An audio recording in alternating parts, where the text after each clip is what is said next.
Je voudrais consacrer mon cours de cette année à la question de l'information dans la période contemporaine. Je voudrais m'intéresser en particulier au rôle de l'information dans l'établissement de la vérité et l'élaboration de la politique. Je chercherai essentiellement à répondre à deux questions. Comment la société fonctionne, comment elle traite l'information, et est-ce que ce fonctionnement est différent aujourd'hui qu'il était hier, et en quoi? La question de l'information est omniprésente. Certains parlent même de l'avènement de la société de l'information.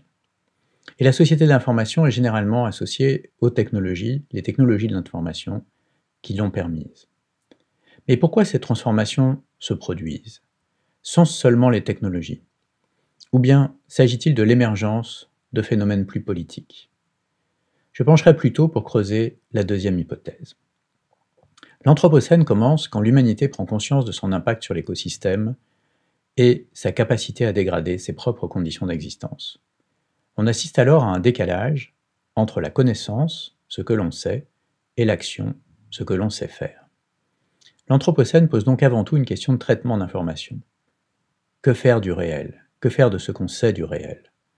Je tenterai de montrer l'importance de cette question en lien avec des phénomènes comme l'obsession des fake news, l'émergence de la société du contrôle, les turbulences des démocraties, ou encore le rééquilibrage de l'ordre géopolitique. Mais je vous propose, pour commencer, de faire un petit retour en arrière, juste au début de la décennie précédente. Souvenons-nous, fin 2012, Obama vient d'être réélu face au républicain Mitt Romney, avec une majorité des voix. Il poursuit la guerre contre l'État islamique, favorise l'apaisement avec un certain nombre de pays comme l'Iran et Cuba, et avance son projet de réforme du système de santé.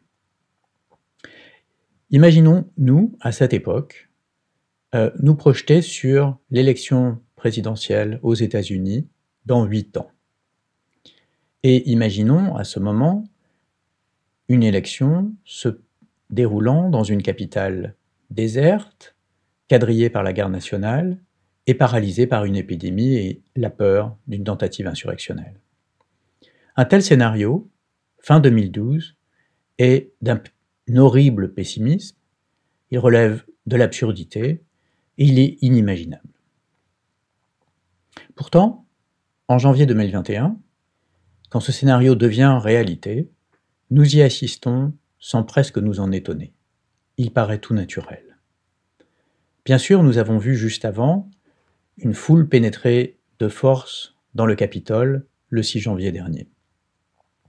La démocratie américaine donne alors au monde une piètre image. Tous les pays auxquels les États-Unis aiment à donner des leçons réagissent avec une ironie sévère. Quant aux alliés des États-Unis, ils comprennent l'importance de l'événement et la possibilité qu'il se produise également chez eux. On peut bien sûr se poser beaucoup de questions. D'abord, pourquoi un tel événement si exceptionnel n'a pas été évité? Mais ensuite, de manière plus profonde, on peut s'interroger sur le fait de savoir si c'est simplement un accident d'histoire ou bien s'il s'agit d'un signe beaucoup plus fort d'une transformation de la situation politique aux États-Unis.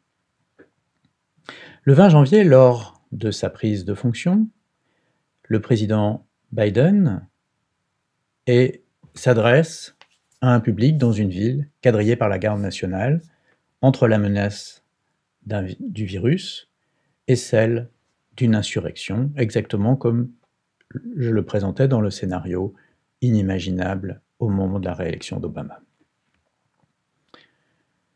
Biden commence son discours en s'exclamant qu'on célèbre aujourd'hui le triomphe non pas d'un candidat, mais d'une cause, la démocratie. L'heure semble grave, le système politique, le fonctionnement du système politique semblerait menacé.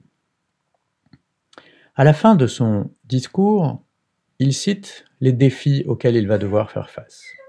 Et je les liste. Attaque contre la démocratie et la vérité, virus qui fait rage, iniquité croissante, racisme systémique, climat en crise et rôle de l'Amérique dans le monde.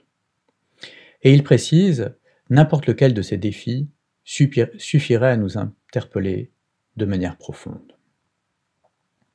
C'est évidemment tous des sujets absolument fondamentaux. Mais l'un d'eux est très inhabituel.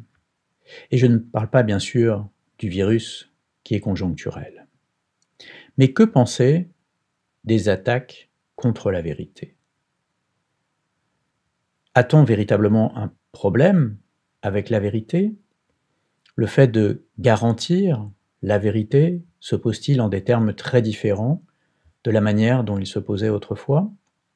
Je pense qu'on est là sur un sujet absolument fondamental de la transformation en cours dans le monde. L'élection de Trump a été perçue par beaucoup comme un accident de l'histoire, une erreur de casting.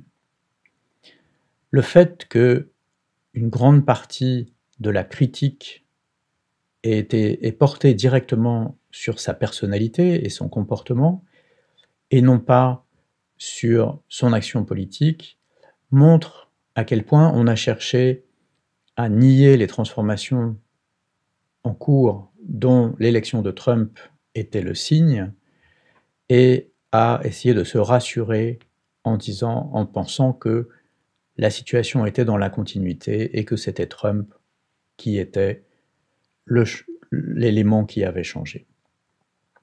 Je crois à l'inverse que l'élection de Donald Trump est le signe d'une transformation profonde. Elle se joue à la fois à l'intérieur des États-Unis, avec une augmentation des inégalités et un déclassement d'une partie des classes moyennes, et d'autre part à l'extérieur des États-Unis, avec un affaiblissement de la puissance relative du pays face à la montée de la Chine et un rééquilibrage de la géopolitique. La contemporanéité de ces deux défis, intérieurs et extérieurs, est directement liée à la globalisation et elle provoque un rééquilibrage, le rééquilibrage géopolitique auquel nous assistons et qui évidemment sera source de nombreux séismes. Mais cette tension ne caractérise pas seulement les États-Unis. Le durcissement politique se joue partout. Alors, peut-on s'en étonner? Je ne crois pas. Si on considère les défis que représente l'adaptation de nos sociétés à un écosystème moins favorable, et les différentes hypothèses et les différents scénarios qui existent, qui ont été développés pour les décennies à venir, alors les équilibres politiques sont évidemment menacés et la gouvernance est un sujet extrêmement complexe. Devant ces forces, le déni règne très largement. La recherche de la vérité et le déni sont deux aspects absolument ordinaires et standards du traitement de l'information dans toute société. Mais dans nos sociétés aujourd'hui, ils sont terriblement amplifiés. C'est exactement le type de phénomène que j'aimerais mieux comprendre. Qu'est-ce qui a changé dans les processus de traitement d'information aujourd'hui? Par information, j'entends quelque chose de tout à fait général. Rien à voir avec les informations au sens de l'actualité et de la presse, par exemple. J'entends l'information sous toutes ses formes. C'est un concept assez difficile à définir et j'y reviendrai. L'information est centrale, mais sa non-matérialité tend à nous la faire négliger. J'aurais tendance à pousser le curseur dans l'autre sens, afin de rétablir l'équilibre, et aussi parfois dans un souci pédagogique d'exagérer le rôle de l'information. Ce que nous vivons aujourd'hui, c'est une révolution de la maîtrise de l'information. Quelque chose de similaire à la maîtrise de l'énergie caractéristique de la révolution industrielle. Cette révolution, elle est permise par de nouvelles technologies, de même que la maîtrise de l'énergie pendant la révolution industrielle était permise par de nouvelles technologies et l'accès à de nouvelles ressources. On en voit les implications dans nos vies de tous les jours. On en parle en termes de révolution numérique. Le terme n'est pas très bien choisi parce que numérique, ça s'oppose à analogique, et donc à la manière dont sont codées les données, ça ne dit pas grand-chose sur la transformation de la société, et donc c'est un aspect un peu marginal, même s'il joue un rôle au niveau technologique qui est absolument fondamental. Au niveau de l'information, on est confronté à deux paradoxes, ou tout au moins des paradoxes apparents, qui sont problématiques précisément parce on les regarde probablement d'un mauvais point de vue. Le premier paradoxe que je voudrais mentionner, c'est l'ère de la post-vérité. On a d'un côté un accès à la connaissance qui est sans égal dans le passé. On a également un niveau scientifique qui, par l'accumulation, est supérieur aux générations passées. Mais d'autre part, on a, de manière contemporaine, une obsession de la désinformation, une angoisse à la propagation d'informations fausses et une recherche de la vérité, à tel point que ce défi figure dans la liste du président Biden. Comment de tels phénomènes peuvent-ils être contemporains? Comment peut-on être à ce point obsédé par la vérité au moment précisément où la connaissance est à la fois beaucoup plus large et beaucoup plus facilement accessible? Le deuxième paradoxe que je voudrais mentionner, c'est celui que j'appellerais l'ère du contrôle. La maîtrise numérique du contrôle permet de tout savoir en temps réel. On a une capacité aujourd'hui de contrôle et de commande qui est accrue de manière considérable par rapport aux époques antérieures. Et dans le même temps, on assiste à une perte de contrôle sur le réel. C'est le cas au niveau de la politique, du climat et de bien d'autres aspects qui concernent notre société. Là encore, comment ces deux phénomènes peuvent-ils être contemporains? Comment peut-on avoir à la fois une capacité de contrôle et de commande accrue et dans le même temps, cette perte de contrôle sur le réel ou cette absence de maîtrise qu'on avait autrefois sur des questions essentielles de la société. Alors, je voudrais considérer ces deux paradoxes à l'aune de l'observation suivante, qui est une observation pour moi absolument fondamentale, et que j'appellerais la grande contemporanéité. Notre époque est caractérisée par deux changements absolument radicaux de son organisation. L'un d'eux, c'est la révolution numérique qui change, je vais y revenir beaucoup bien sûr dans ce cours, qui change le système de commande de la société. L'autre, c'est la prise de conscience de l'enjeu climatique pour faire court et la nécessité de s'adapter et en particulier de changer assez radicalement la manière dont nous produisons l'énergie dont nous dépendons pour l'ensemble du fonctionnement de la société. Ces deux transformations ont des répercussions majeures sur l'ensemble des aspects de nos vies, de l'organisation des entreprises, des États et de la gouvernance du monde. Elles participent toutes les deux de la grande accélération qui, depuis les années 50, voit croître à la fois les transformations de l'environnement, de l'écosystème, et celles de la société avec l'accroissement de la société, de la richesse, etc. Cette contemporanéité entre le numérique et l'adaptation au changement de l'environnement n'est à mon sens pas du tout le fruit du hasard, et ce sera un leitmotiv dans mon cours de comprendre les rapports entre ces deux transformations. Pour moi, essentiellement, la révolution numérique, c'est l'instauration d'une société du contrôle. Le mot société du contrôle est moins plaisant que révolution numérique, mais c'est exactement ce que permet le numérique et c'est, à mon avis, la raison d'être même du numérique. Alors, quelle est l'opportunité d'une société du contrôle? Pourquoi aujourd'hui accroître le contrôle? Eh bien, peut-être parce que, précisément, nos sociétés atteignent les limites de leur espace, atteignent l'ensemble de la surface de la planète, l'ensemble des ressources, et donc sont confrontées aux limites, celles des transformations biophysico-chimiques que nous pouvons faire sans altérer le système global, et nous sommes donc contraints de mesurer, de contrôler ses limites et de contrôler notre action. Donc pour moi, il y a une très claire dépendance entre la manière de gouverner un système qui atteint ses limites et qui donc est obligé d'imposer un contrôle strict pour ne pas les dépasser, et l'émergence précisément des technologies et des normes qui permettent d'exercer ce contrôle. L'Anthropocène, c'est donc l'ère du contrôle numérique. La définition standard de l'Anthropocène, c'est de percevoir l'humanité comme une force géologique, c'est-à-dire que l'impact des activités humaines a été tel que les équilibres biophysico-chimiques ont été affectés de manière notable, comme c'est le cas pour la composition de l'atmosphère ou celle des océans. L'accélération de ces transformations fait coïncider des temporalités courtes, celles de l'histoire humaine, avec des siècles, voire des millénaires, et des temporalités longues, comme celles des sciences de la Terre, qui concernent des centaines de milliers, des millions, voire des milliards d'années. On peut s'interroger sur quand faire commencer l'Anthropocène dans cette perception classique.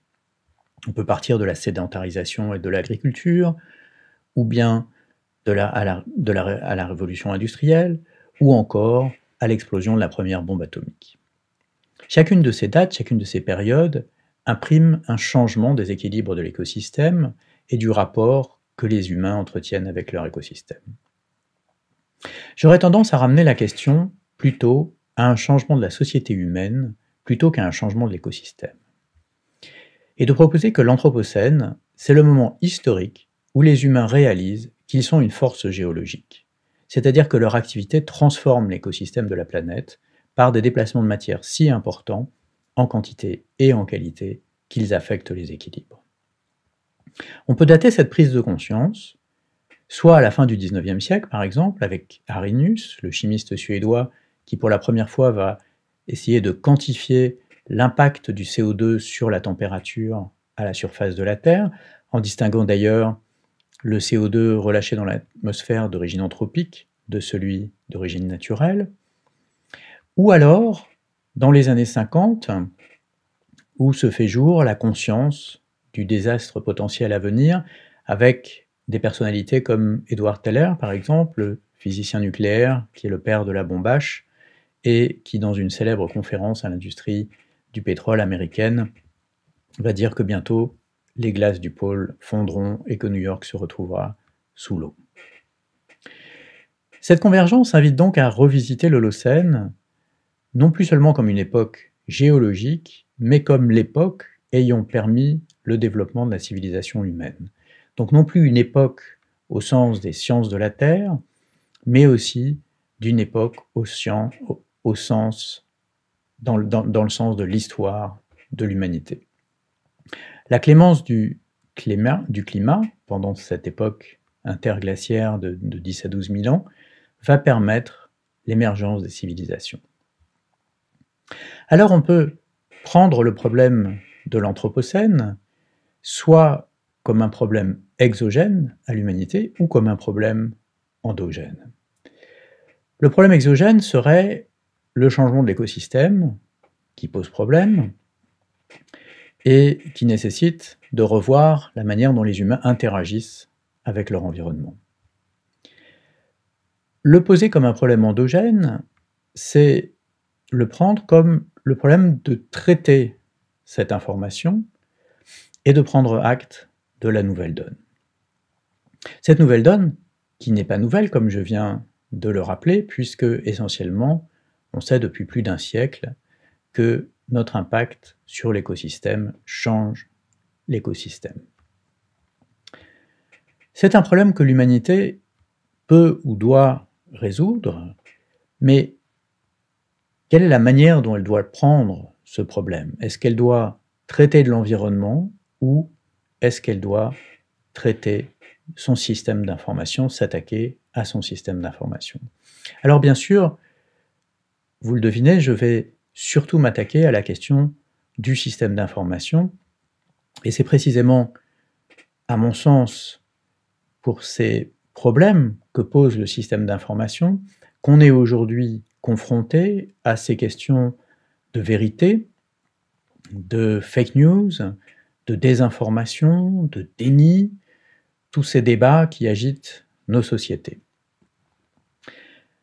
Il y a plusieurs alternatives qui ont été proposées au mot Anthropocène, dont la plupart cherchent à trouver une causalité à cette sortie de l'Holocène, et parmi celles-ci, le Capitalocène, cherchant à dire que le système capitaliste est responsable d'une exploitation non raisonnable de l'environnement. Alors, en fait, le capital et les règles du jeu du fonctionnement de l'économie qui existent et qui évoluent avec le capitalisme ne sont finalement qu'un aspect des règles du traitement de l'information et des règles de la commande du monde. Donc, je voudrais défendre la thèse que l'Anthropocène est en fait un problème endogène de traitement d'information dans les sociétés humaines, et que la question des règles de l'économie ou du fonctionnement du capital n'est au fond qu'un des aspects du traitement de l'information globale par lequel les sociétés humaines sont gouvernées. Il me faut à ce stade en dire un peu plus sur l'information. Pour commencer, on peut commencer par certaines propriétés. L'information est immatérielle, mais elle suppose un support physique pour être conservée. Elle suppose aussi un code arbitraire pour être représenté, et une machinerie pour lui donner du sens. Il y a de l'information créée par les humains, leurs activités et leurs artefacts, comme les machines, mais il y a aussi de l'information indépendante des humains. Les autres organismes vivants communiquent également et traitent de l'information. Et plus généralement, le vivant, les systèmes biologiques, traitent de l'information génétique par exemple. Dans le cas de l'ADN, il y a un code, le code génétique en particulier, et une manière de donner du sens, la transcription en protéines des gènes. Il y a globalement de l'information partout. Les couches stratigraphiques, auxquelles le géologue donne du sens, sont un exemple de stockage d'informations. Mais pour la stratigraphie, le décodage est réalisé par les humains. La plus grande part de l'information s'évapore en fait sans être jamais capturée, sans être jamais stockée sur un support matériel. Les déplacements d'un être vivant, un humain ou un animal par exemple, dans son environnement, au cours de sa vie, constituent un exemple d'information qui n'est essentiellement jamais matérialisée. Elle est perdue, elle s'évapore. Mais elle aurait pu exister. Elle existe donc en potentialité. La révolution numérique introduit une rupture radicale dans notre capacité à se saisir de l'information et à la traiter. L'exemple du déplacement d'un humain dans l'espace l'illustre par exemple. Alors que cette information était autrefois perdue, elle est aujourd'hui récoltée par des plateformes grâce au smartphone. Les plateformes disposent donc de la position, des déplacements d'un individu au cours du temps, au cours des jours et des années. On distingue différents types d'informations. Par exemple, les données, l'information ou la connaissance, qui sont trois catégories d'informations que les humains distinguent parce qu'ils traitent ces trois catégories de manière différente. Essentiellement, des données, ils tirent de l'information, et des informations, ils tirent de la connaissance. Mais ce sont des distinctions que je ne ferai pas à ce stade, puisqu'elles concernent juste le traitement qu'en font les humains. Les machines, par exemple, ne font pas cette distinction, elles vont avoir d'autres catégories. Je voudrais revenir à des distinctions plus fondamentales. On peut distinguer l'information de la matière et de l'énergie en particulier. Et ces trois substances, matière, énergie et information, sont présentes dans l'ensemble des processus chimiques, biologiques ou sociaux. Je reviendrai aussi sur les distinctions et les fonctions associées à ces trois substances. L'idée de les hiérarchiser, par exemple, est venue au début du XXe siècle. Elle a été proposée, par exemple, par Vernadsky, le biogéochimiste russe du début du XXe siècle. Il distingue la géosphère, inerte, la biosphère, du vivant, et la noosphère, cette sphère de la pensée humaine. Et il développe l'idée que l'émergence de la biosphère a transformé la géosphère. Le vivant a transformé la matière inerte. C'est l'un des premiers à avoir observé que la composition de l'atmosphère résultait de processus biologiques. Et de manière similaire, il notera que la noosphère transforme la biosphère, que l'activité humaine transforme le vivant. La noosphère sera reprise par le jésuite Pierre Teilhard de Chardin, chez qui elle est également un concept extrêmement important. Plus tard, Lovelock développera l'hypothèse Gaïa, cette hypothèse de maintien des températures à la surface de la Terre par un système qui repose sur une boucle de rétroaction qui implique des organismes vivants, les algues, qui dégagent des gaz qui favorisent la formation de nuages, qui augmentent l'albédo, qui réduit la température à la surface de la Terre, et par contre, les algues, elles, se développent plus quand la chaleur augmente. Et donc on a une boucle de rétroaction, de maintien de la température de la Terre dans lequel les organismes vivants interviennent. Donc dans tous ces échanges, on voit que l'information joue un rôle absolument fondamental, et donc je serai très général sur la notion d'information, parce qu'évidemment, les informations de l'hypothèse Gaïa, on peut avoir avec les informations au sens où nous, les humains, traitons les informations. Mais je crois que le point qui est fondamental, c'est une certaine forme de convergence dans les différents traitements d'information, ceux qui sont liés aux phénomènes globaux de l'écosystème, par exemple, ceux qui sont liés au vivant et à l'information génétique en particulier, et ceux qui sont liés à l'activité humaine et aux artefacts des humains. Cette convergence me paraît être un point extrêmement important. Le géologue américain Peter Raff, de l'université Duke, a introduit récemment le concept de technosphère. L'idée est que si l'humanité est devenue une force géologique, il serait intéressant de caractériser son action dans sa dynamique avec les autres sphères des sciences de la Terre et de la vie, comme l'atmosphère ou la biosphère. Peter Raff propose donc un concept englobant l'ensemble des activités de l'humanité.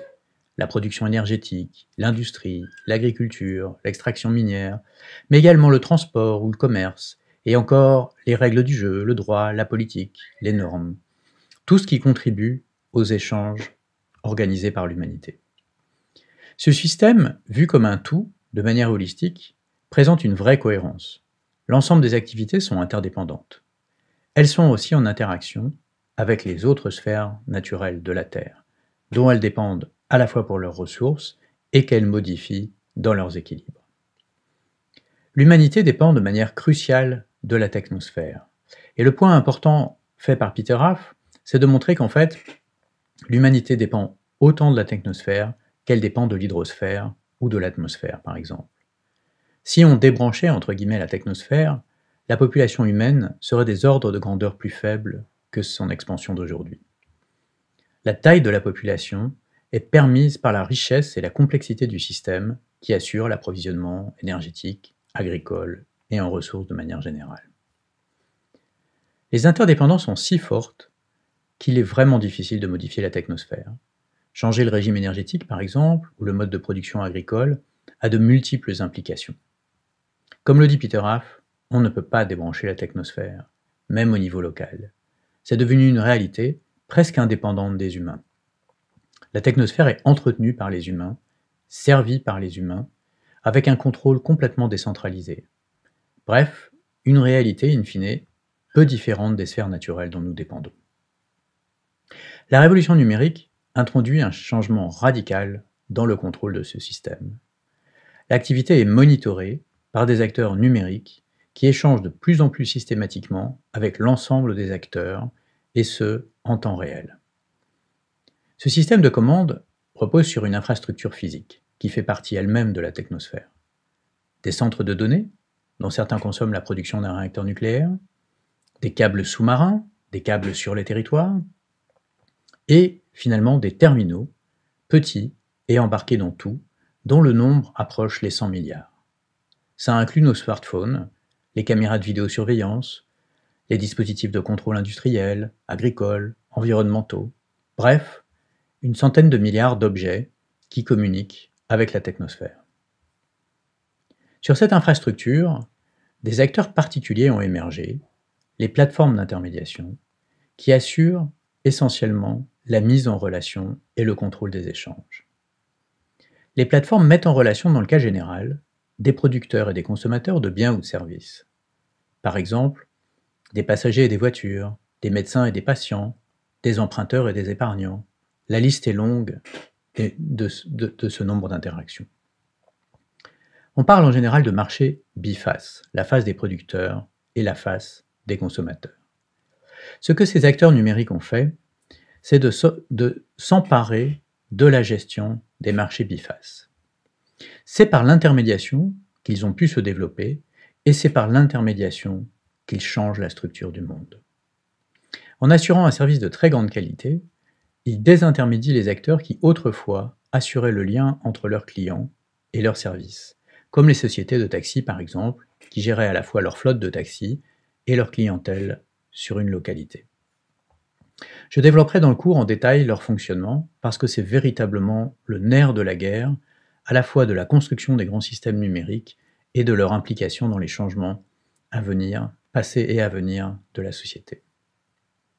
Le plus intéressant, c'est que leur puissance vient souvent bien plus des activités dérivées que de leur marché premier. Par exemple, le moteur de recherche, qui en première approximation intermédie entre des gens qui cherchent du savoir et des gens qui produisent du savoir, dérive sa puissance de l'ensemble des services qu'il peut dériver des traces des utilisations du moteur, comme la recommandation qui permet d'envoyer des publicités de manière ciblée, et plus généralement l'analyse comportementale, individuelle ou collective, qui permet d'à peu près tout savoir sur un individu ou sur une communauté locale dans un endroit ou sur des catégories d'individus. Les plateformes d'intermédiation sont devenues des acteurs de la société d'une extrême puissance. Ils sont en lien direct et continu avec des milliards de personnes. Ils influent massivement leurs choix et ils contrôlent la gestion des ressources à un niveau global. Ce sont des acteurs qui, de facto, rentrent en rivalité avec les États. Ils assurent un certain nombre de services essentiels qui, par le passé, auraient été assurés par les États, et de surcroît, ils rendent caduque la majeure partie des administrations de leur fonctionnement par les modes d'interaction avec les personnes, par la gestion des données. De facto, ils peuvent rentrer en conflit avec les États et ils peuvent même décider de censurer la parole du chef de l'État. Ce n'est vraiment pas rien. Les plateformes d'intermédiation sont donc devenues des acteurs incontournables de l'espace politique. Elles contrôlent une part croissante de tous les échanges que nous avons, qu'il s'agisse de communication, d'accès à l'information, d'achat, de recours à des services quelconques, et qui s'étendront progressivement à tous les marchés bifaces, la santé et l'éducation en particulier, ainsi qu'à l'ensemble des services essentiels, souvent assurés par la puissance publique. On peut mesurer leur importance par différents aspects. L'aspect économique et financier n'est pas des moindres. Ces acteurs sont devenus aujourd'hui complètement dominants au niveau financier. Il y a une dizaine d'années, parmi les 10 premières capitalisations mondiales, on comptait bon nombre de pétroliers. L'énergie était au cœur de la puissance économique et politique.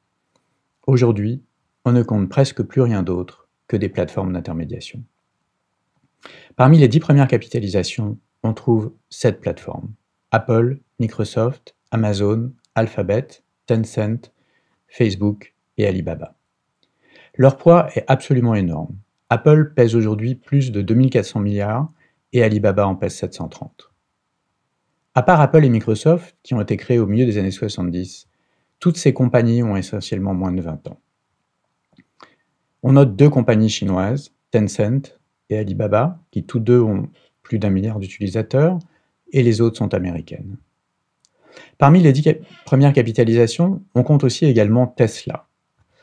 Tesla, dont la capitalisation a cru de 1000% cette année, ou plutôt en 2020, signe de l'intérêt pour le véhicule électrique connecté et qui, d'une certaine manière, est aussi une plateforme avec évidemment une forte production industrielle.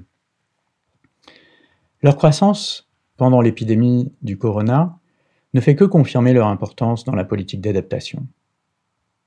Alors, quelle place pour la France dans ce paysage?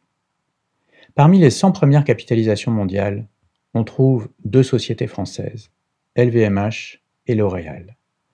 Pas exactement la même stratégie que la stratégie américaine ou chinoise, pas les mêmes choix de secteur d'activité. L'activité économique de la France a de toute façon peu à voir avec ce gigantisme. Apple, à lui tout seul, pèse plus que la capitalisation du CAC 40. De plus, il n'y a pour ainsi dire aucun acteur du numérique en France. Il y a des acteurs des services informatiques, mais pas de plateforme. Les machines que nous utilisons sont toutes américaines, tout comme les OS, les plateformes, le cloud pour le stockage des données. Bref, la majorité des services numériques et des infrastructures que nous utilisons sont étrangères. Et c'est vrai globalement pour l'Europe. Est-ce important?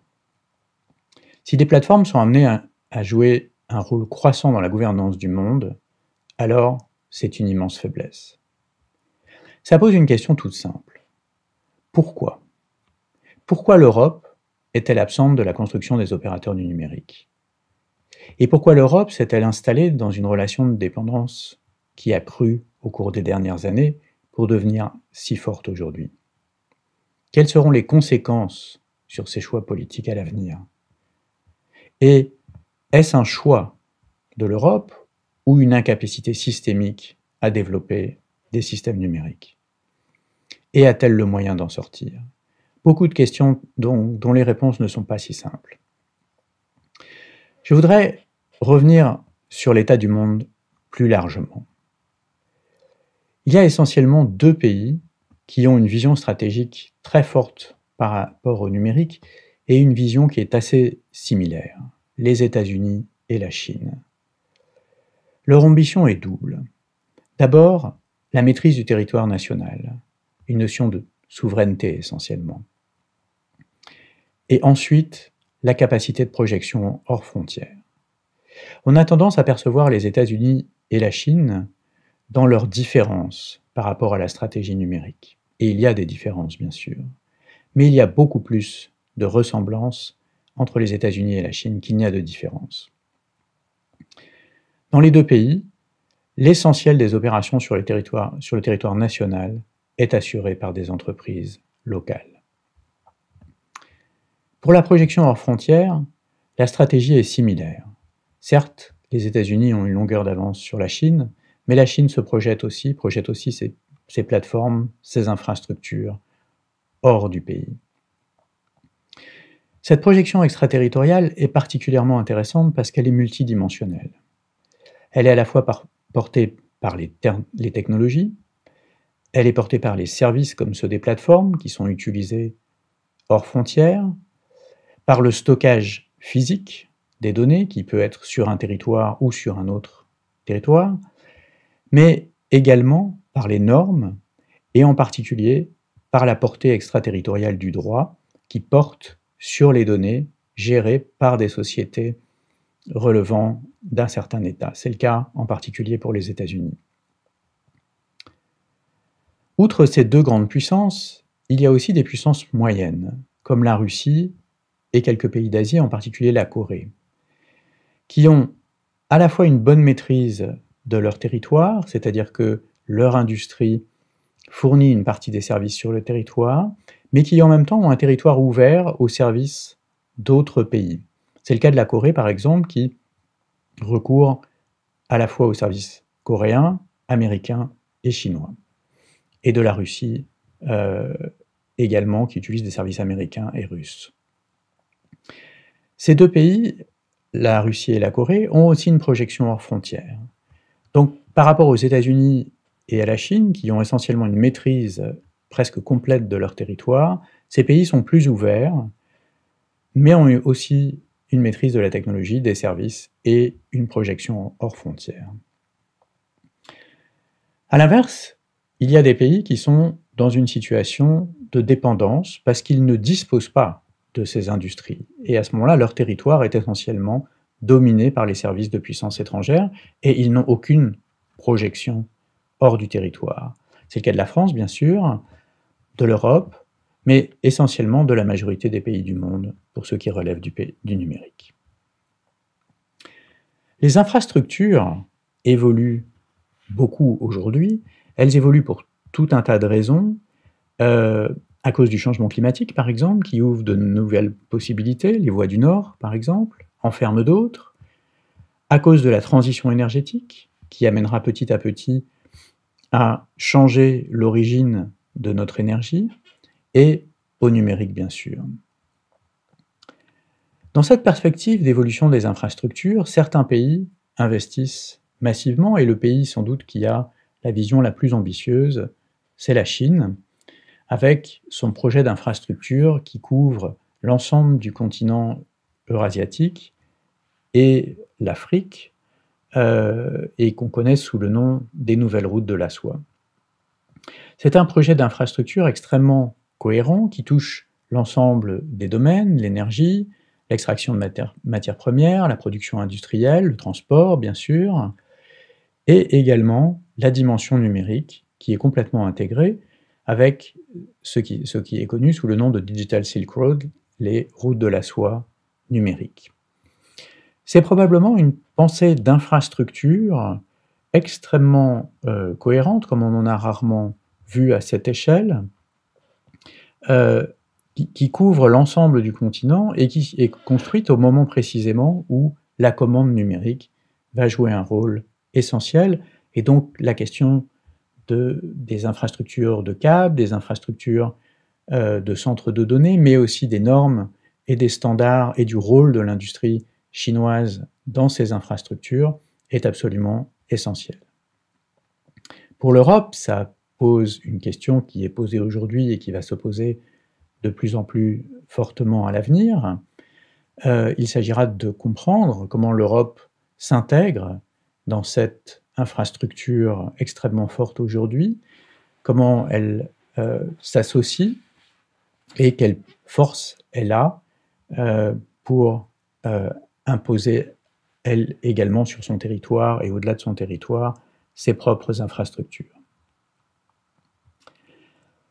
On voit dans la stratégie des grandes puissances du numérique une projection dans un monde qui change, et donc une projection dans les nouvelles formes que la puissance vont prendre dans cette nouvelle perspective.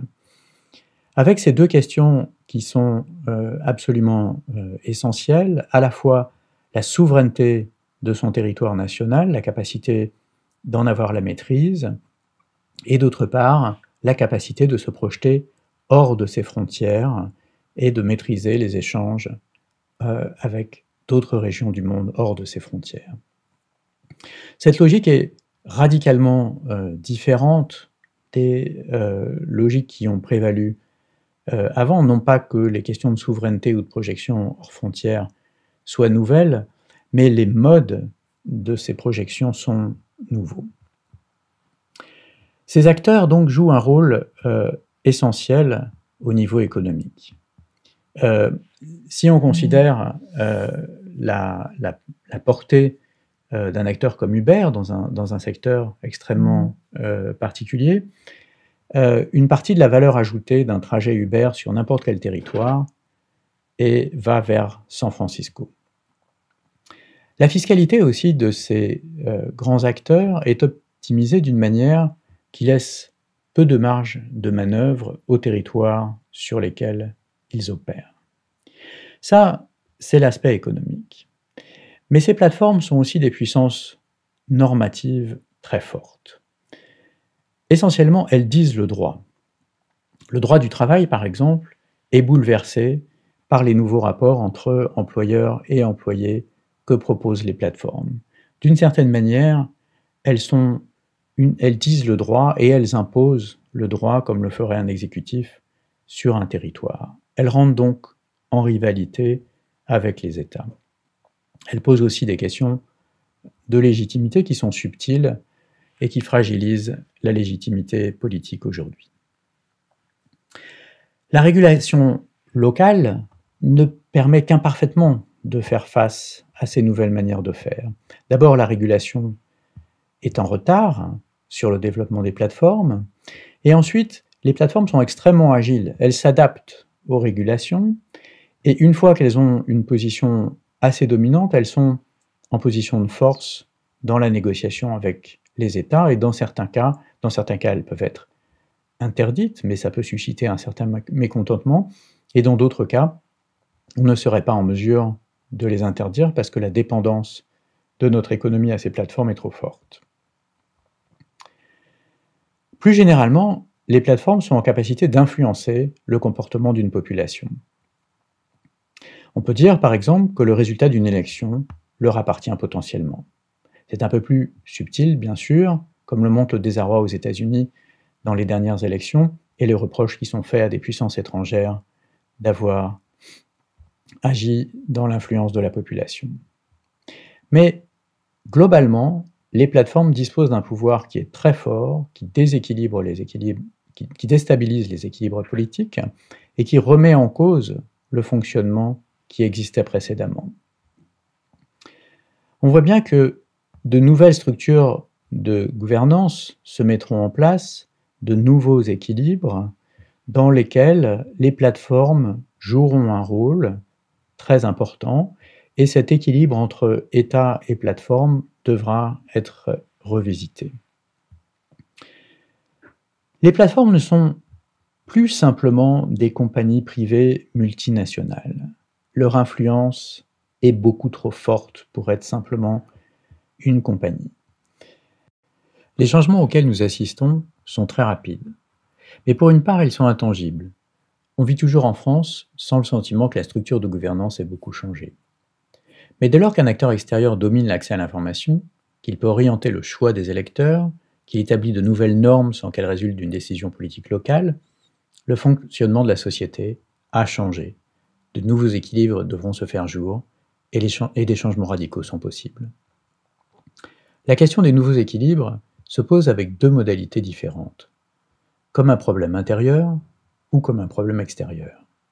Dans le cas des plateformes nationales sur le territoire, il s'agit d'un problème intérieur. La Chine et les États-Unis envisagent d'ailleurs très sérieusement de mettre en place des régulations beaucoup plus contraignantes.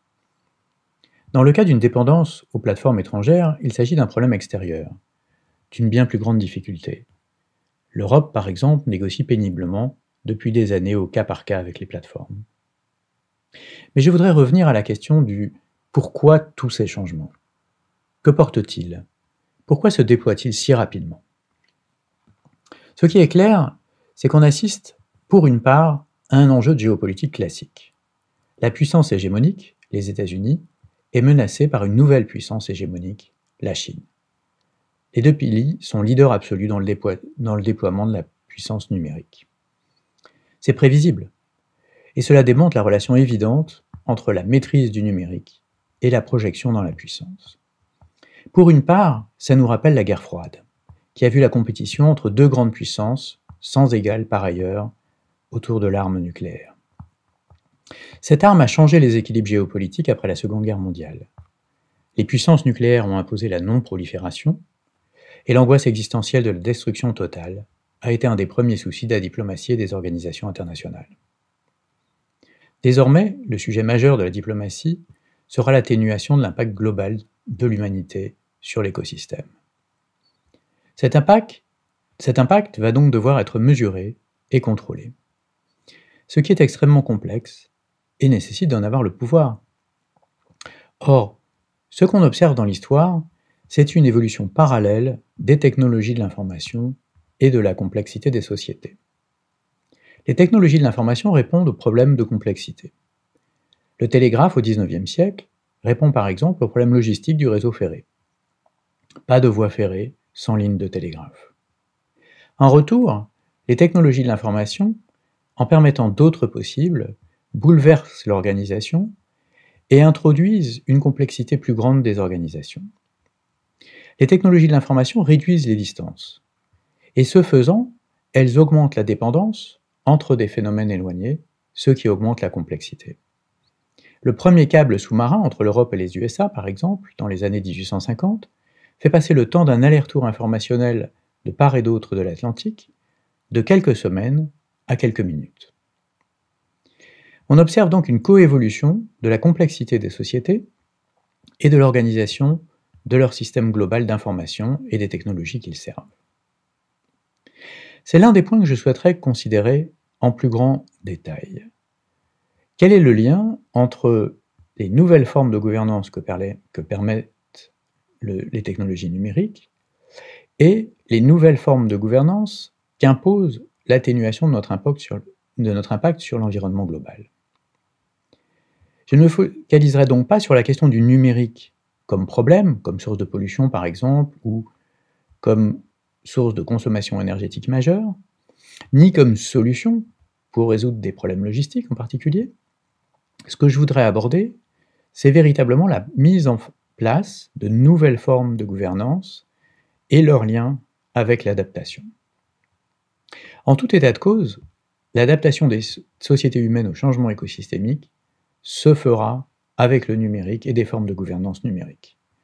Et d'autre part, le numérique et la puissance numérique évolueront avec les contraintes écosystémiques. Les deux sont nécessairement interdépendants.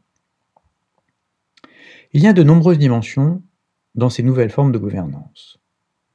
L'une des plus fondamentales est très certainement le caractère de plus en plus invasif de la gouvernance des humains, l'émergence de la société du contrôle et de formes de biopolitique, une gouvernance qui contrôle un très grand nombre de paramètres de la vie de chacun. L'époque particulière que nous vivons actuellement, celle d'une épidémie qui constitue une menace globale et affecte durement de nombreux pays, dont l'Europe en particulier, pose la question du recours à des techniques numériques dans le combat contre la propagation du virus. Plusieurs approches ont été déployées de par le monde, plus ou moins invasives et plus ou moins génératrices de connaissances. On peut distinguer, en gros, trois grandes familles d'approches. Les approches statistiques qui permettent de cartographier l'épidémie à partir d'informations géolocalisées mais anonymes provenant des personnes. Deuxièmement, les solutions de traçage des contacts, comme Stop Covid en France, qui permettent de prévenir des personnes qu'elles ont été en contact ou à proximité de personnes contaminées. Et puis, troisièmement, des solutions d'interaction entre la population et les services de l'État, assurées par des plateformes d'intermédiation, qui sont coercitives, comme celles qui ont été déployées en Corée par exemple, et qui mettent la population en contact à la fois avec les services de santé, mais aussi avec les services de police. On voit dans cette diversité des hésitations, des choix différents suivant les régions, mais également des enjeux géopolitiques de domination, en particulier pour des sociétés comme les grandes plateformes, Google et Apple, qui proposent des solutions qui sont adoptées largement de par le monde. C'est un très bon domaine que cette épidémie pour comprendre les nouveaux modes de gouvernance qui émergent avec la société du contrôle. Les séances du cours sont organisées autour de différents thèmes. Dans les 3 prochains cours, je souhaiterais aborder l'interaction avec la matière, avec le savoir et finalement avec les humains. L'interaction avec la matière, c'est aussi le fonctionnement de la technosphère, donc comprendre les mécanismes de gestion des ressources et en particulier le rôle du contrôle hors sol assuré par les plateformes. Dans le cours suivant, j'aborderai la fabrique de la connaissance, les questions de science et de vérité. Comment le numérique change l'économie de la connaissance, sa production et sa transmission, et pourquoi la connaissance est remise en question aujourd'hui et la falsification joue un rôle si important. Dans la séance suivante, j'aborderai la gouvernance des humains et les questions de biopolitique. Quels équilibres peut-on envisager dans la mise en place de la société du contrôle et de la surveillance? Enfin, les 2 séances suivantes seront consacrées à des questions plus globales. La première, à considérer la société humaine comme une grande machine à traiter de l'information.